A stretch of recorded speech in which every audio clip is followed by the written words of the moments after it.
There he is. What's up? What's Yeah, up? you got some powder on your chin right here. I don't know what happened. Yeah, that's old age. Wait, what are you? How old are you? You older than me? I'm 50. I don't know how you. Yeah, you older than me. You're 50. Are you turning 50? Huh? Oh, no, I'm 50. No, I'll be Jeremy, 50. 50 or you're 51 in August? I'm 50 in August. Oh, so you're still 49. All right. All right. Yeah, I'll be 51 in November. November what? 26. All right. I'm Huh. November. November's good people. Word. What, November guy? So where Man, you at? Florida? Yeah, I'm in Florida, man. I see you. what, You golfing a lot, man.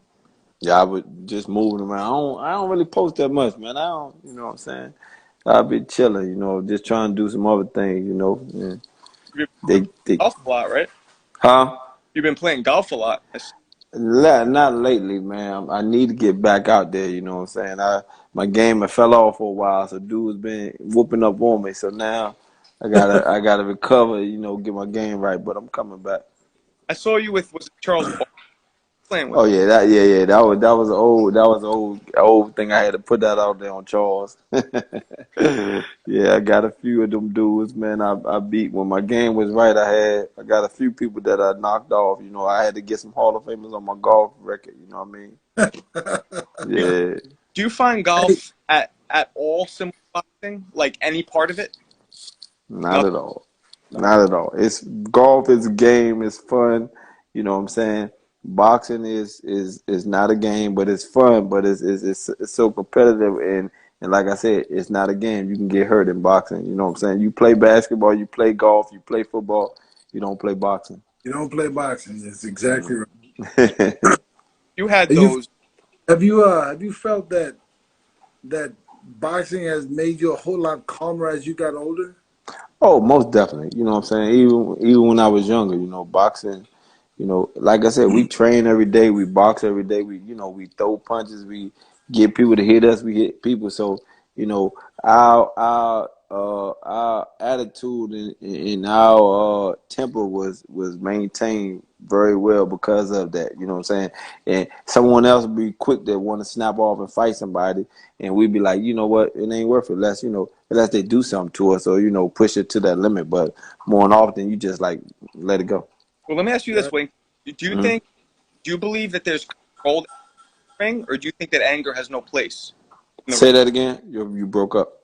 Do you believe that that somebody could have controlled anger, a fighter, in the ring, or do you think that there's no place for anger at all in the ring? Oh, you definitely got control anger. You definitely got control anger. Anger give you that drive to inflict pain, but to control it is being able to set someone up and finish him. Jeremy got a good, he got that good power. So that was his thing.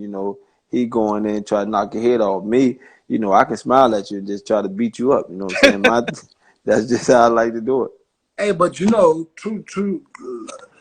knocking somebody out is far better for the opponent than to get beat up. Most definitely. I tell them all the time. I say, you'd have rather for me to knock you out than beat you up because that's a lot of pain I'm inflicting on you for 12 rounds. And you might be like, well, I survived, but yeah, you survived a whooping. That's like, you get that knockout. Okay, boom, he caught me. Okay, that way he didn't catch me with that shot. Maybe I could have won. But if I continuously beat you round by round and I'm inflicting pain, it's gonna be a long recovery. Of of, That's of of everybody you fought, who did you want to beat up the most? Who did you really want to whoop their ass for the whole 12? Bernard Hopkins. Why? Just because he was just talking so much trash, and it was just like, man, you must be. I'm about to beat the brakes off you. So you know what I mean? Huh? how, how tall is Hopkins? How tall are you? I'm 5'10". He may be, I don't know, 6 feet, maybe, I don't know. Yeah, Right? I met him one time, so I can't really like want to. Yeah, yeah, he a little bit taller than me. He ain't much taller than me. How'd you feel fighting guys taller than you? When I was younger, I loved fighting guys taller than me because they had to reach for me, and I could. Back then, I had a whole different style, so I stuck and moved and slipped shots and counted. But as I got older and started more, staying in the pocket and catching punches, I liked to fight the shorter guys. You know what I'm saying? Because they right there. I ain't got to go looking for them. Yeah, Yeah. people don't realize that you started the cover up style for what the Vargas. Vargas, yeah. And I didn't practice that. That was just that day of the fight, going into the ring. It just happened. That my intentions was to box Vargas, go out there, stick a jab, stick a move. But he all the talking and all that. I was just like, you know what? I'm gonna get ready to hurt this kid. We going. I want to see what you got. So he was 17-0 with 17 knockouts. So I said, okay, I want to see. Show me what everybody else see. And that's what I did. Went at him. At that Vargas fight, what was your record? I was, I think I was 25, and no, I might have been a little bit more than 25. I was like, I don't know. I know I was like 20 something, 25, 27, and maybe two, because I lost to Julio Cesar Vasquez, and then I think they robbed me in for Harry Simon. So that right there, that's when I came back to the States. So yeah, I had two losses. So I'm Yeah, like 27-0, something like that. people don't 27-2. people don't realize how long were you fighting in Europe? Oh shit! I was fighting Europe. I went to Europe on I think my 12th fight, and shit, I didn't come back until maybe my 27th fight, 28th fight. So And obviously you enjoyed fighting in Europe, yeah? Say that again. You enjoyed fighting in Europe? Oh yeah. I enjoyed it, but it was an end to a mean. You know what I'm saying? I knew that because you gotta realize when I was coming up, because my amateur background wasn't as long.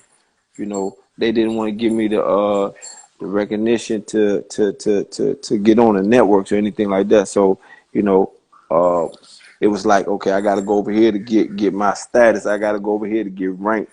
See, back in the days, you had to be ranked to get a championship fight. You got to be in the top 10.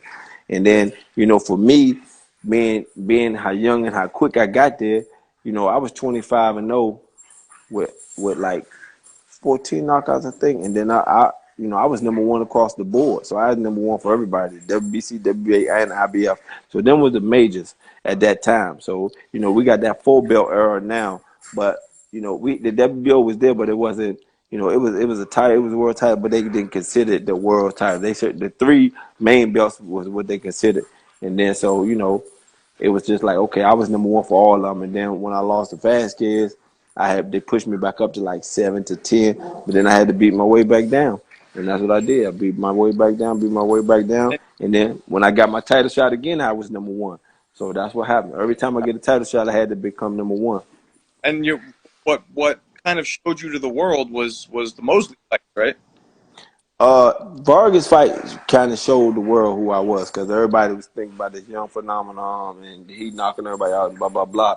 And then when I stepped on that, and then people like, oh man, this guy can fight, blah blah blah. Then they started doing research on it, and then the people that knew me, the people that in boxing knew that I could fight. But the people in boxing knew I could fight, but the people who didn't know, only they heard the name, but they didn't know who the face was. Like back in the day, you would look into the Ring magazine and you would see, Winky Wright right there, and you start noticing I became number 6, number 5, number 1, champion. So I'm number 1. Back then, you could look at all the divisions, all the different belts, and I'm like number 1, number 2. You know what I'm saying? So people knew the name, but they didn't know the face. So finally, when I did get my chance to come back to the U.S. and I got that Vargas fight, then I put a face to the name for the people. And then, again, once I went back to number 1, then I won my first. I won the WB. I think what was it? Yeah, the WBC first. WBC first. Yeah, against what's his name? Was it IBF? It was IBF. I'm sorry, IBF. I think against what's the kid name from New York? Which one? His name is I beat him in California. Oh, Mullings. No, not Keith Mullins. I beat Keith Mullins. That was before World Title. Yeah. Keith Mullins was a tough little kid. You gotta look. If you really look who I fought, man, I was fighting all the people that the big names didn't want to fight. I know. I was beating them. And I had the people could say what they want about Bronco McCall. At that time, Bronco was a bad boy. Bronco was beating everybody. Nobody wanted to fight that white boy. And we still friends to this day. You know Yeah. what I'm saying?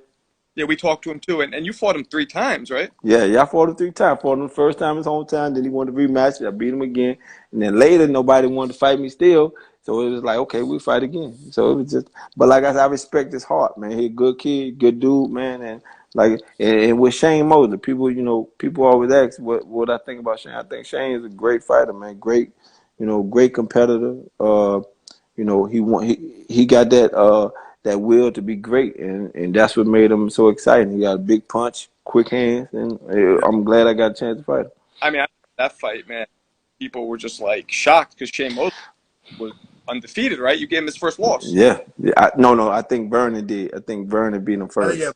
Yeah, Vernon Forrest beat him first because he was Oh, at 47, and then he moved up to 54, won the belts at 54. Remember when they fought when they fought amateurs? No, so listen, you gotta remember now. I was on the amateur. I started boxing in '88, and I turned pro in '90. So when I started boxing in '88, I got to the National Golden Glove that same year, I think. And then the next year, I went again, and then that's when I seen them do it, and I seen all y'all. Then that's when I started being on the team, and I started being on the team with y'all. Yeah. We had a good time hanging out in Colorado, huh? I think I met you when I was like 16. Yeah, we was in Colorado. You was knocking niggas out. I said, this dude crazy. This dude ain't playing. I'm serious, man. I'm gonna be 100 with it. I said, this dude knocking cats out. You know what I'm saying? Light skinned dude. The dude coming to fight.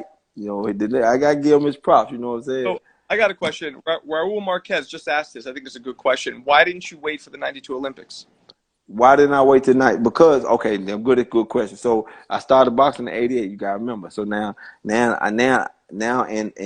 '89, I done went overseas. I done fought a few times. But I won the 1990 U.S. Olympic Festival. I won the gold medal. So back then he know what I'm talking about. The U.S. Olympic Festival was a big thing. So I had me. It was me.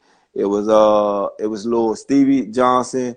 Because I lost to Stevie Johnson in the championships. So I was like, I want to fight him again. You know what I'm saying? A little shorter. He just threw a lot of little punch. Wink, what weight were you as an amateur? I was 139. So, you know what I'm saying? So I was like, okay. So 39 was competition, bro. Yeah, we had some tough little Teron Millette was one of the little tough dudes.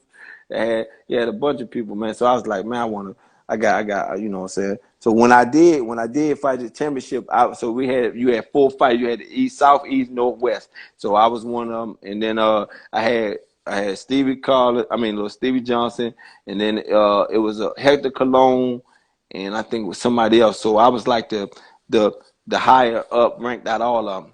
So I knocked off Hector Cologne the first day, and then me and Stevie had to do the championship. And, just box him. He was trying to get in there, but I just keeping him all with the jab. Pop, pop, pop, pop, combinations. And once I won that, so I'm saying, I'm like, they supposed to give me at least a Goodwill game trial. They didn't even, so, back then I was like, okay, so everybody else talking about, yeah, we get to go to the Goodwill Games trial because Goodwill Games was coming up and then '92 Olympics. So it was like, and I was like, okay, where the hell my trial at? You know what I'm saying? Back then, that's when they started giving out that money. You know what I'm saying? That I forgot what they call that shit. Yeah. So they're giving out that money. So I'm like, man, okay, my time now. Shit, I beat the number 1 and the number 4, so I got to be right there. They's like, well, you ain't got enough spirit. I said, I done fought overseas. I beat these dudes. Why? They like, you ain't got enough spirit. I said, man, fuck amateur. I said, fuck boxing. So that's what happened. I was like, I was done with boxing, and I never wanted to box to be a professional or to be a word. I was just doing it just for fun because I moved from Florida to DC, and I always liked to fight. I always liked to body punch, and I was just like, you know what? Man, I always want to box. I love Sugar Ray Leonard, and I was like, I'm gonna try it. And then that's when I tried it. So I went to the gym in '88, turned pro in '90. So how old were you when you left Florida for DC? When I left DC for Florida, I was 16. I just turned 16. Okay, so do you consider yourself a Florida or a DC guy? Like, what had more impact on you? Say that again. Do you consider yourself a Florida guy or a DC guy? Like, which place had more impact? Both. I represent for both. You know what I'm saying? DC is hometown. Grew up. They taught me how to be me. Florida, show the love, show the support.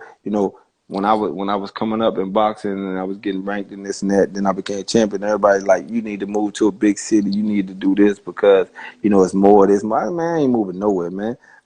Everybody gonna come here. I'm here, and I love it. And to this day I love it. You know what I'm saying? They show love. It's just like that. The big city is a little different. I got big respect in big city, but I just love Florida. So you said you didn't want to be a fighter. What What part did of Florida are you in?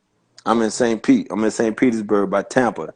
That's So Roy Jones area, right? no. Roy in Pensacola. Roy like way in the peninsula. He in the corner, like going towards Louisiana and all that. But that's Oh, more? we Central Florida, right? We're in the west coast of Central Florida. Me, Tarver, Jeff Lacey, Keith Thurman. See, Keith Thurman, Jeff. So that's how What about that works.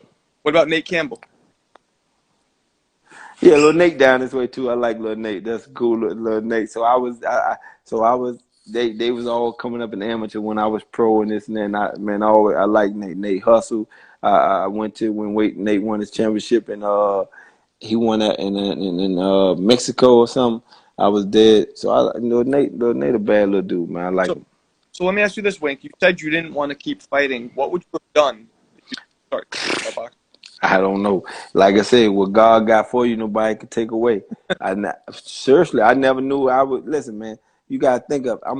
I just thought I like boxing. I just knew I can do it, but I never thought I'd be a professional boxer. Never thought I'd be a world champion. It just, I just kept training, and I loved it more and more. The more I trained, the more I loved it. The more I wanted to do it, and then it got more challenging. Now I got to beat this person. So you know what I'm saying? I beat a lot of cats that didn't get their chance because I stopped them. You know what I'm saying? You had the what's his name? Marshall. I fought what's his name from New York? Shorty could fight. I fought a lot of dudes that were undefeated. I fought a lot of them on contender. You look at my champions, my belts. I fought everybody that was number one. I wasn't just picking people number 10, number 7, nah, because nobody wanted to fight me. So I had to get my mandatories. I was just fighting my mandatories, knock them off, knock them off, knock them off. I'll tell you, man. My favorite fight of yours to watch, which I enjoyed every fucking second, was when you fought Trinidad. I loved it. Oh, yeah, a Loved it. lot of people love that because they just expected Tito just to walk through me. But Tito, a great dude, man.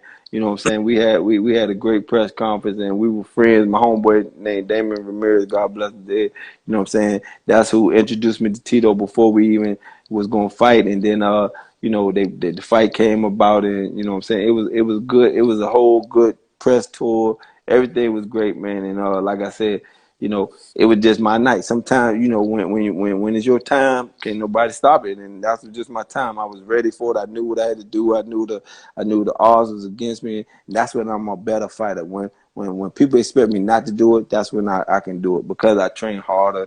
It just make it worth it. Sometimes when you supposed to win, you don't put in the sweat and the equity like you need to, and you take people lightly, and shit happens.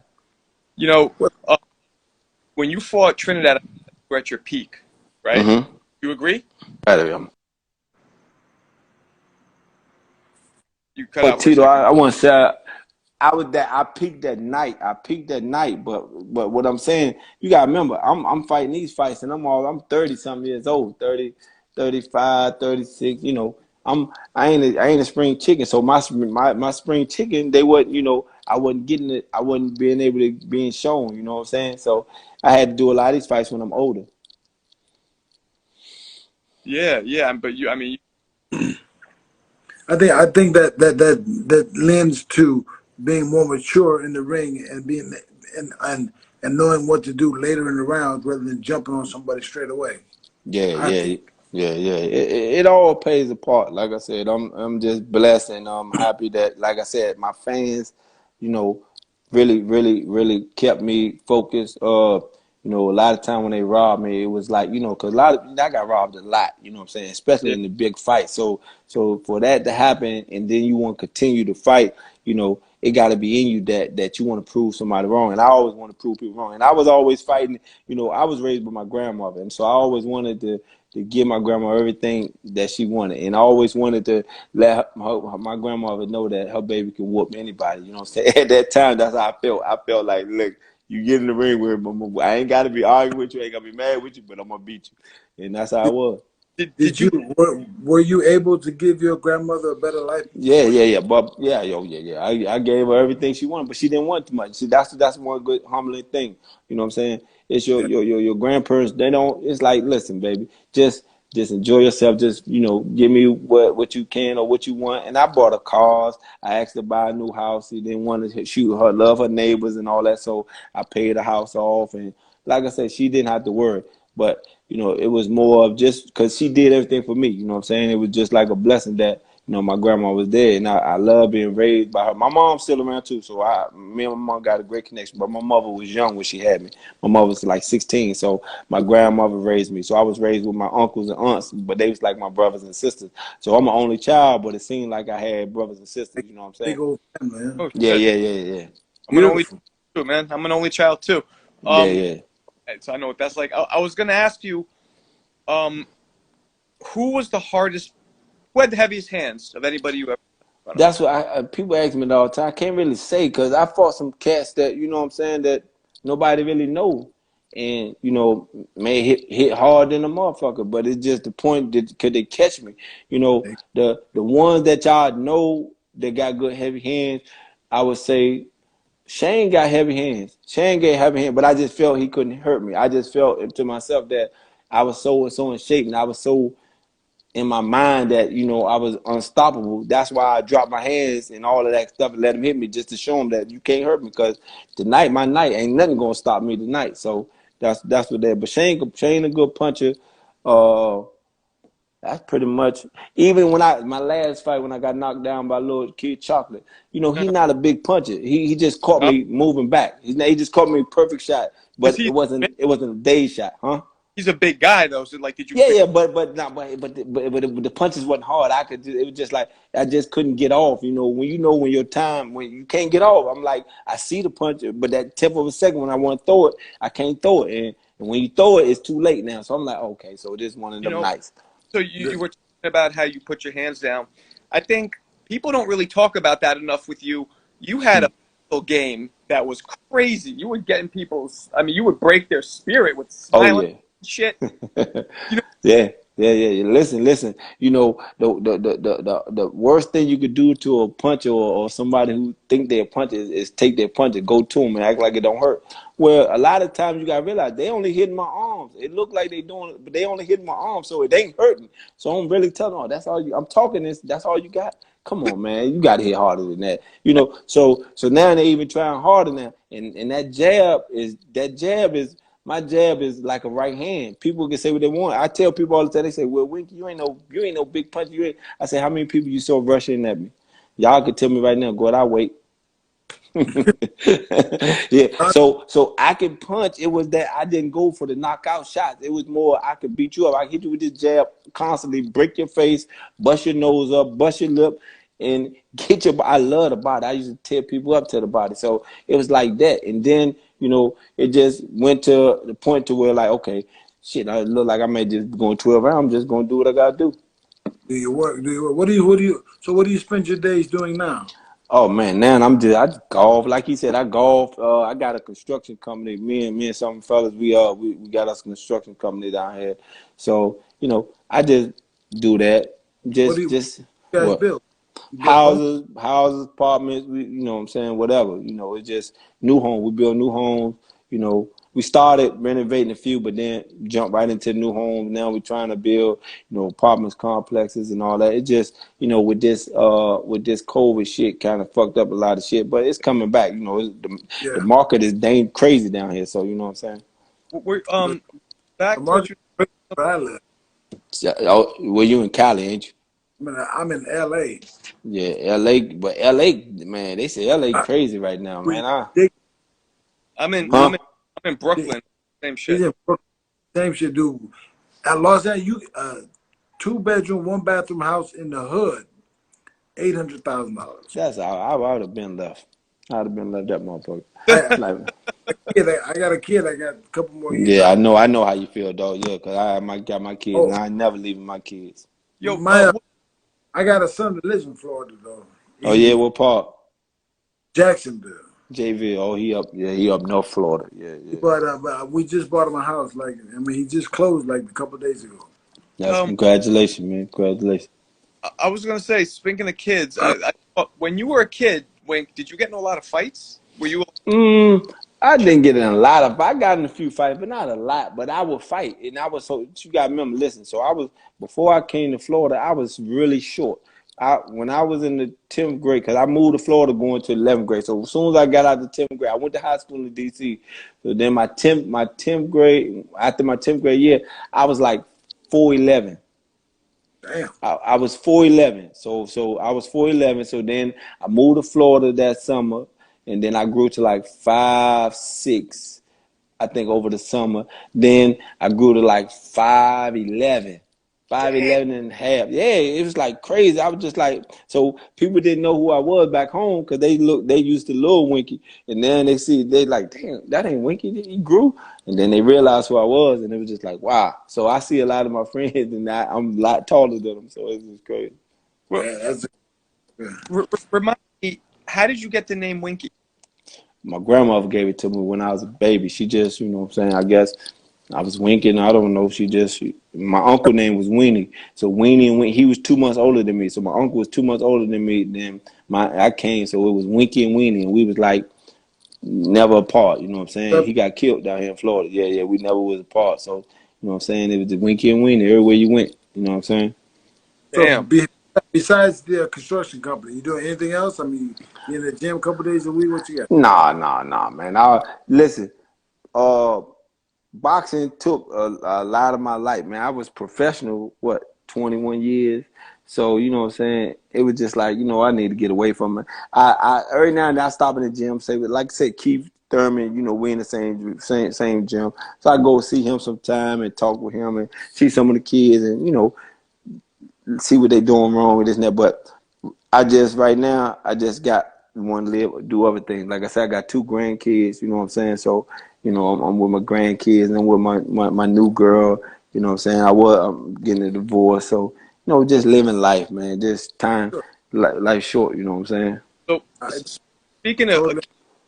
oh my bad. Oh, hold on. One more thing. I forgot. Yeah, I got my podcast. Yeah. So we doing that right now. I was just wondering. So I was just in Houston, getting some content, interviewing, we interviewed Willie D, from the Ghetto Boys. Cool. That's going to be coming. Yeah. But I got Scarface and them coming too. So we got Scarface. We got a few more people out there we got to get. It was just this weekend, some things happened that where we couldn't get everybody that we had on our roster to do. So we're gonna go back out there and get that done. Wow. Who is the dream? Who's the dream interview? The Is it dream interview, MJ. That's my man. So I'm cool with MJ, but that's Oh, my dream interview Michael to Jackson's do it. dead, bro? Huh? Michael Jackson's dead. Nigga, Michael Jordan. You said So him, you think MJ, you think he'll? MJ. but before that, you talked about singers and rappers. No, but I'm not MJ. I'm talking about Jordan, Michael, man. Jordan, good dude, man. I play. He got a golf course down here. Probably go up golf course down in Florida, and me, my man Gary Sheffield, go down there and play with him, play down there, and Jordan, a great dude. Just to get some wisdom from someone who was just like an icon in the world, not just in this sport, but just everybody know Michael Jordan. You know what I'm saying? So that's just crazy. So to be able to interview him, that's my number one interview. You think that's he'll? it. Yeah, I think you Will would. Just got to catch him at the right time. I got to get on the golf course with him and let him know. Like, if I beat you, you got to do an interview. Oh, that's smart because he's mad Yeah, competitive. yeah, mad competitive, Um, mad. wow, that's crazy. So speaking of Keith Thurman, he's fighting soon. Who do you like? Like, who's your top 3 pound for pound fighters right now? Top 3. Okay, number one. Not saying in this order, but I got 3. My top 3 right now. I'm gonna say, a lot of people don't like David Benavidez. I love David. That kid is a hell of a fighter. People say what they want about Canelo. Canelo, great fight. Don't get me wrong. I love Canelo, what he did, this and that. But he knew how to pick the fights. He knew to stay away from that dude. That dude is dangerous for anybody. Tall, big, and hit hard. I like Terrence Crawford and Errol Spence right now. Then you got you can't just say 3. It's a lot of them. Then you got Well, Tank proving them wrong. Every time you think Tank gonna do it, Tank proving them wrong. So Tank doing his thing. But the future of boxing to me is gonna be Shakur Stevens and little Devin Haney. So them some bad little dudes. People say what they want. I love Devin Haney, man. The kid, hard worker. He put in the work. Him and his dad and them, and I want to congratulate them on their win, man. And I like them. I like both him and his dad. I love the way they doing their thing, man. Keep it up. Shakur Stevens, a bad little dude. My man, Tony O'Leary got him out of the Olympics, and they co-signed him with Bob Erm. So I knew little Shakur in the Olympics. I mean, before the Olympics, I knew him when he was in the trial. So he was like, man, this kid gonna be great. And then I saw it, man. Shakur just dangerous. yeah, he is. Did you guys, Jeremy, you too? Did you see Edgar Berlanga bite? I didn't see the fight. I didn't see that fight. I didn't see that fight. Did you guys hear about it?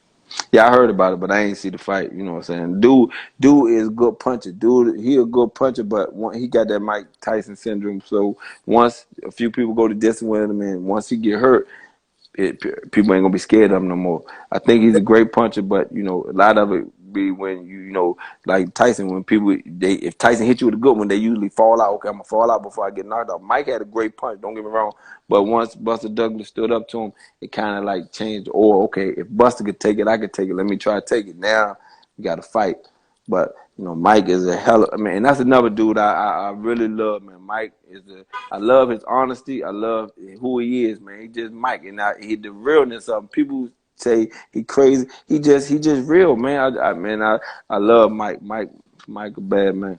I agree, man. I agree. What do you think about what do you think about Bivol and Canelo if they rematch? You think you'll same? I like Bivol. I like Bivol. Now what's the other Benavidez? Benavidez is a Woo! puncher. That dude, man, that little dude got some hard little hands, but I want to see him and Bivol. That'll be a good fight. And the guy, the Cuban dude, David Morrell, is that it? I don't know. Oh, he's a light heavy or super middle, I forget. He's a nice monster. I don't know. Oh, Kyrie, where your charge? You got the iPhone, right? Let me see your charge. Bring your plug, cause my phone about to go dead. Go ahead. I'm sorry. Who are your Hush. What? separate guys? Who are your top 3 greatest fighters of all time, in your opinion, of all time? All time, and I'm not no specific order. Like I said, I just can't pick 3. I love boxing, so plug it up right this one. I love. Hold on, let me take this off.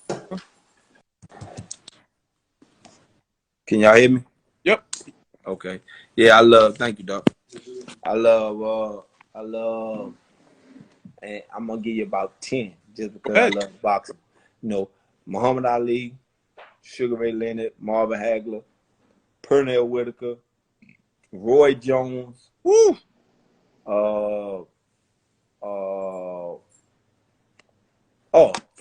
I love Floyd. Floyd, people, I think Floyd is a hell of a fighter, man. Point blank. Do I think he's the greatest? That might, that's for other people to judge. That's not for me to judge. But I think he's a hell of a fighter, and I never try to take nothing away from his skill and what he did in boxing. So I give him his props. Let me see. Sugar Ray Robinson. Tommy Hearns was a bad man. You can't take away. He got knocked, but Tommy Hearns gave you some good inside fights, man. Yep. And I don't know. It's probably some more, but I could just run them off my head just like that. Great list. That's a great. That's a great list. What do you think would have happened if you fought Floyd at 47? I don't know, man. I can't say. Listen. At that time when I was at 154, remember I never lost my championship belts. I never lost 54. I was undisputed, and I gave it up to go be undisputed middleweight at the same time, which I should have been. They cheated against Jermaine, so I'd have been undisputed middleweight and undisputed junior middleweight at the same time. So I never lost my belts, and at 54, I felt so much bigger than the 54 pounders. I felt so much stronger, and I don't know, you know, it would have been a good fight. I know Floyd would have came in, did what he did, this little shoulder roll box move. I would have put pressure on him, and it was just gonna be a war of wills. And we both had that will at that time. See, he was fighting somebody who didn't want to lose, and he didn't want to lose. So we was gonna go at it. I wasn't gonna lay down. So, and I know he wasn't gonna lay down. It would have been a great fight. I wish it would have happened, but like I said, you know, things happen the way they happen. Is that the one fight that you wish you would have had, or is there somebody else? No. I never wanted to fight Floyd. We was cool. I never wanted to fight Floyd. It was just like, I don't even know how that came when somebody mentioned that I was supposed to fight for. I'm like, I never heard nothing about it. I'm like, you know, but the fight that I wish would have happened never happened with Oscar De La Hoya. You know, I beat everybody he lost to, and then he still won't fight me. I'm undisputed. Why is you fighting Manny Pacquiao? I told him I'm like, why are you fighting Manny Pacquiao? I'm undisputed. You can get the belt. We can go at it. Why, you know, fight me? It just didn't make sense to me, and then he wound up getting knocked out. See, but you know, Oscar was a gatekeeper, so everybody that Oscar fought and lost to, that's when they started making real money. Shane, Shane, Floyd, and Pacquiao. So you know what I'm saying? No, thing. Oscar brought dollars to the fight. That's for sure. Of course, and everybody he lost to, that's when they started making crazy money. Just think about it. None of them were making crazy money. Floyd was the only one making good money. Floyd was making good money before him, but after him, that's when he really started making money. Yeah, absolutely. Wow, that would have been a good fight, though. There's so many guys that you would have given trouble to. You know what I mean? Because of your style, obviously. So many. Yeah, and I can, like I said, I can box. So that's another thing. People just got so used to me just standing there. It was just easier to stand there. But if I needed to, I can box. I can get back outside, jab, stick and move, slip. It was just that it was easy to just stay there and pick the shots off and then come back. That makes sense. So you have put together a pretty good life for yourself. Yeah. You're in Florida. You're doing things. You got kids. You got grandkids, man. I mean, what else could you ask for? That's what I'm saying, man. Look, our health. Like I tell people all the time, man, we got to stay healthy, man. I started gaining some weight. I was like, man, I got to get this weight off me because, you know, we took our whole life and stayed in shape, you know what I'm saying, and stayed healthy. And, you know, I never drink. I never smoke. So, you know, that ain't a issue. But I love to eat. I love sweets. I love, you know, just eating, just doing shit. So, and then by not working out, I put on the weight. So now I'm getting the weight back off and then just, you know, just enjoy life. I always love to travel. I always did stuff with the fam, you know, so I want to continue doing that and just enjoy, you know, make sure life good for my kids and grandkids. Yeah, I'm in the same way, man. We appreciate you coming in and spending 45 minutes with us, man. I've known you my whole life, bro, so. My man, hey, you're a bad boy, man. I was just like, I tell a lot of motherfuckers, man. I used to say you knock out a lot of niggas in amateurs, boy. You might got more amateur knockouts than motherfuckers got professional knockouts. How many people you knocked out in amateur? 90%. What was your record? He had 300 fights. I told you. Listen.